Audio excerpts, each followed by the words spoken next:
Welcome everyone, we are the NRL Fantasy Gurus. We are doing our week 2 wrap up. Very exciting week.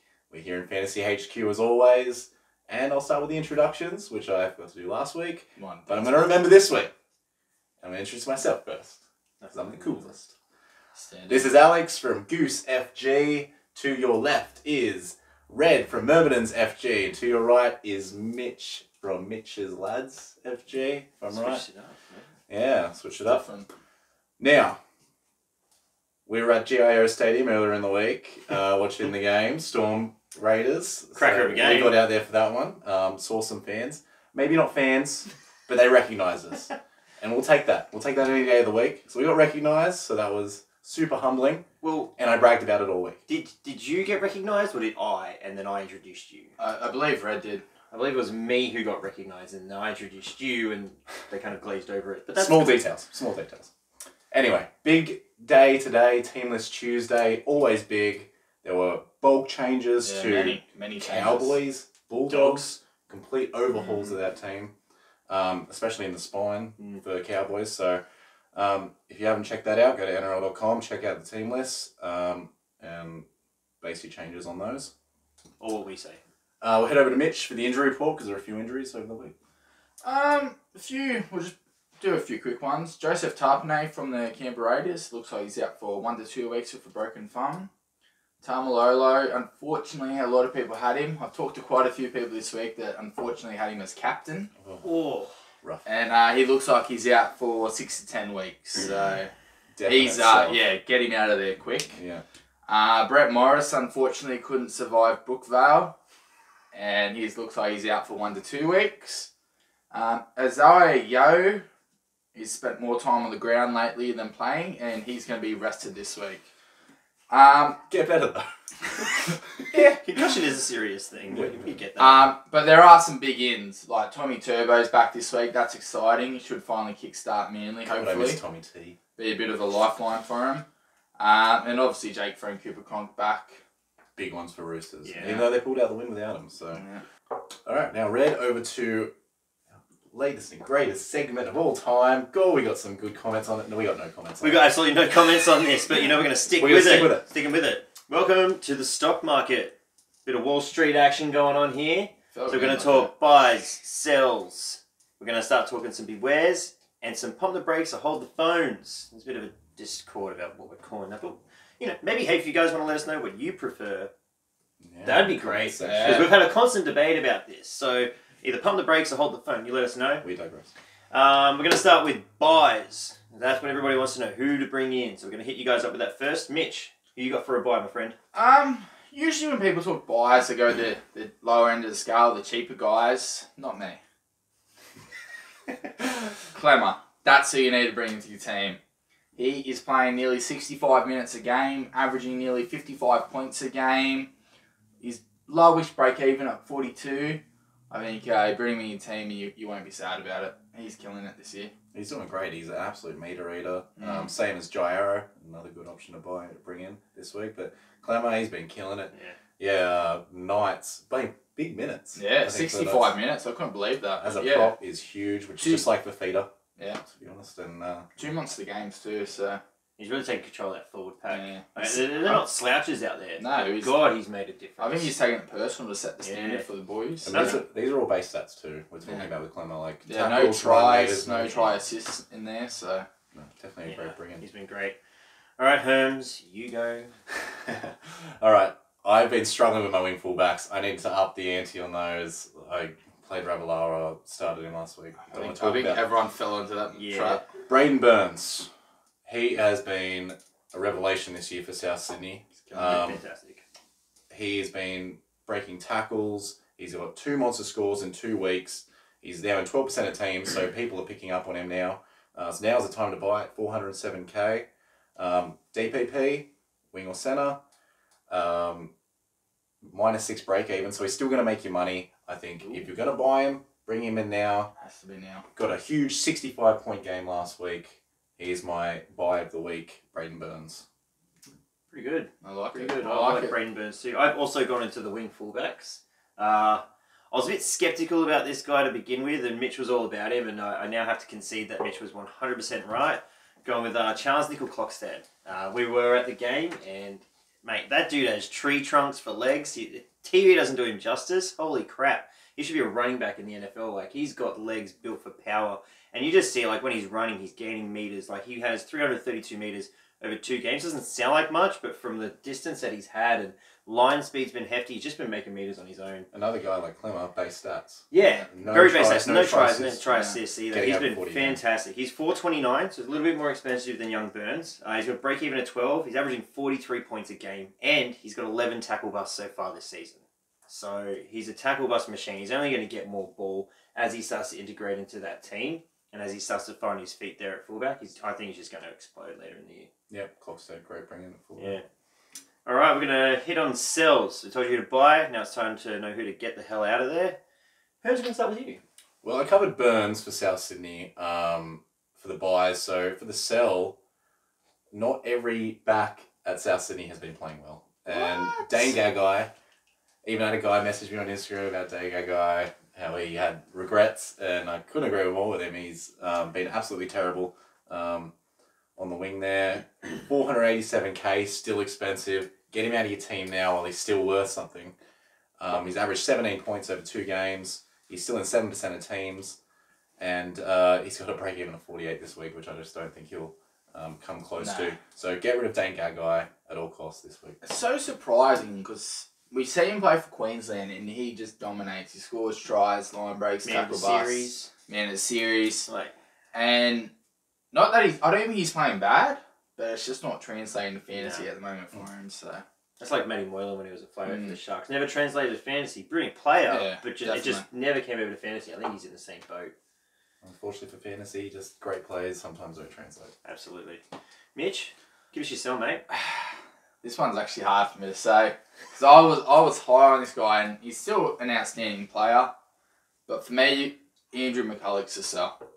Andrew McCulloch. It's a big one. He got 52 points last week with a try.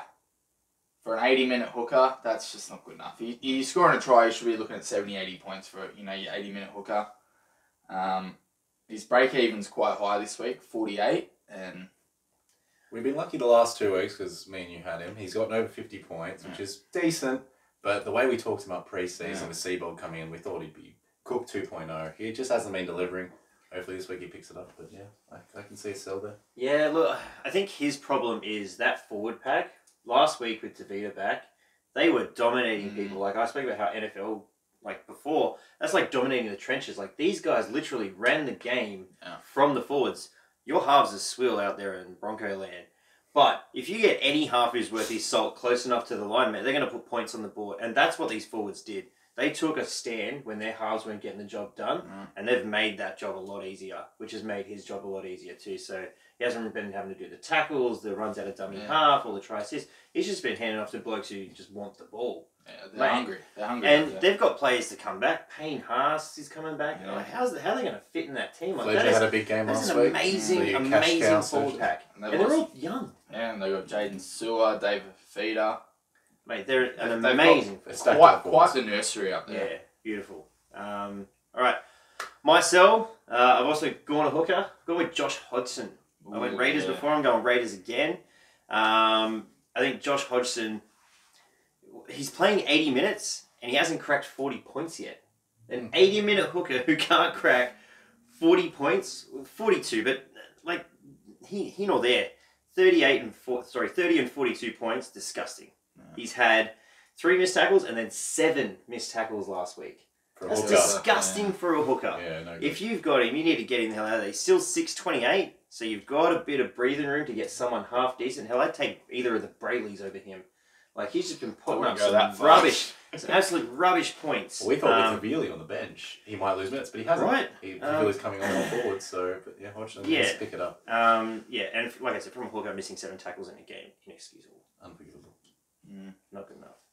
Alrighty, some buyer bewares. I'm going to send it to myself this time first. And I like to change it up, you know. Turn-based system. Mine is Jordan Pereira. This guy has been killing it. Absolutely killing it. But he's had some pretty miraculous balls thrown to him. I think we all saw the Corey Norman ball that went out to him. Like, mate, any winger who gets that, they're putting it down, and there's just points given to him. They're on a platter. I don't think the Dragons are going to be able to reproduce that week in and week out.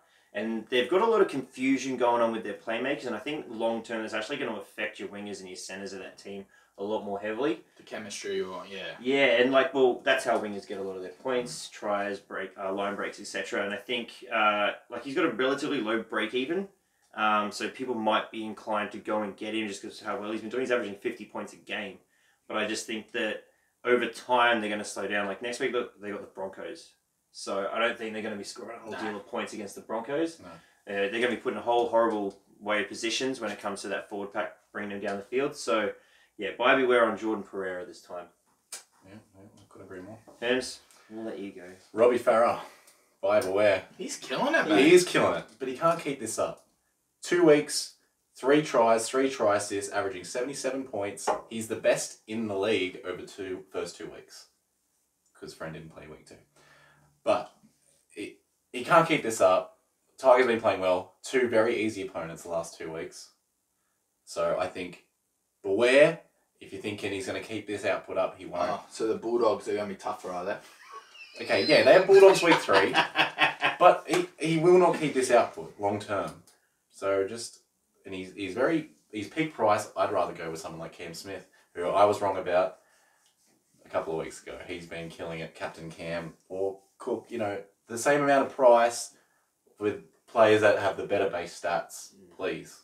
Sorry, Farah. My beware is actually one of my guys, and I was big on him at the start of the year, but now because Tarpanay's broke his thumb, Bateman's moving from lock to second row. Very unfortunate. So I feel like he's obviously a great player when he's back at lock. Absolutely bring him in your team. He's a DPP for centre. But I feel like now he's a second row. His work in the middle, his tackles and his base stats will go down a little bit. Yeah. I think you still get some good value out of him, but not what he's been putting out. I don't think you'll lose your money, but I think he'll be a bit more. He won't score. Yeah, I don't feel for the next couple of weeks he's like a rush out and buy. Yeah, be patient with that one. Well, he's got some good tackle busting. Like, we watched the game, he was actually dancing across the line, throwing balls around. Like, he got was fantastic. He's almost like a ball-playing lock. It's really weird. Like, watching him play, I've been nothing but impressed with him. I wish I could bring him into my team. I don't even have the money to do it. Okay, so we're going to the pump the brakes or the hold the phone, however you want to call it. Let us know. We need to know. Because we have the pump the brakes man himself, Mitch, here, we'll let him go first. My pump the brakes this week is Kurt Capewell. Scored really well first round. Unfortunately, it had to be a bit of a reshuffle for the Sharks, and he spent a bit of time out in the wing. Yeah, why the wing? I never got that. Yeah, I didn't understand that either. But obviously his workload and his base stats were down. But he still put up a decent score. So don't make any rash decisions on him. He's a definite hold for now. I think that's a tough one. Like Elliot Whitehead was a really good example. Anytime there was an injury, he'd jump out to the centres and his points would just plummet. So I think he might have the same sort of trap. The versatility that's actually the curse for him in terms of fantasy. Very unlucky for Capewell this week. Yeah. Herms, all right, come on. Thank you. Latrell Mitchell, hold the phone. Hold the phone, Latrell Mitchell. Didn't Red say sell him? Red said sell him last week. If you didn't listen to him last week, it's too late. You may as well hold him, in my opinion. He's still in 36% of teams. He is. He got reshuffled to 5/8 because of the injuries. Where he should have dominated. No, I don't. Not in my opinion. I think he controlled the game well. He did what he had to do in that position. I think watching that game, that was hard. That first half was near monsoonal. They weren't throwing the ball around. It was just tuck it on the arm and run. But isn't that his game? He's a keeper. In my opinion, he's got a break even of 46, which he can hit on any given day. Easy.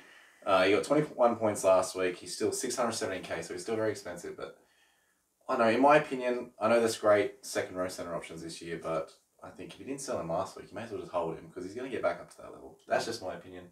Just let him be. Let him be. Let him be. You don't hold the phone. You never want to dump the girl and she comes back and she's hot again. Like, man, that ruined your day. So, like, imagine that. Great analogy for football. Yeah. Well, we all get it, right? We've all been there. All right, my hold the phone, Jacob Host. I think he was allergic to tackling this week.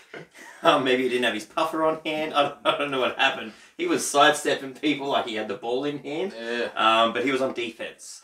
So, look, but one bad week. He got 40 his first week. He was outstanding. And then he got 14 the next week. There's 26% of us that have him. I'm definitely one of them.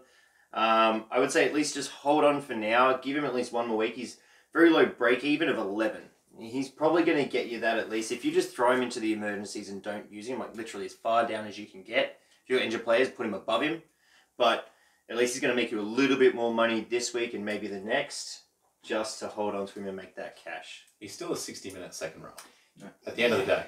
He's got a worse tackling technique than James Maloney, but he's still a 60-minute second rower. So I was going to say worse than Bryce Cartwright, but now...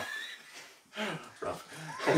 Just with league scores, I think we all started host and Ravalawa, so we had a very bad start to the week.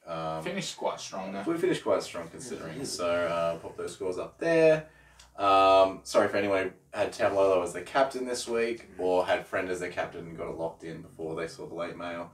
But yeah, thank you guys for watching, and I'll pass it over to Mitch. What can they do? Like, subscribe, comment, and we'll see you next week. As always, thank you guys for watching. Cheers. Subscribe.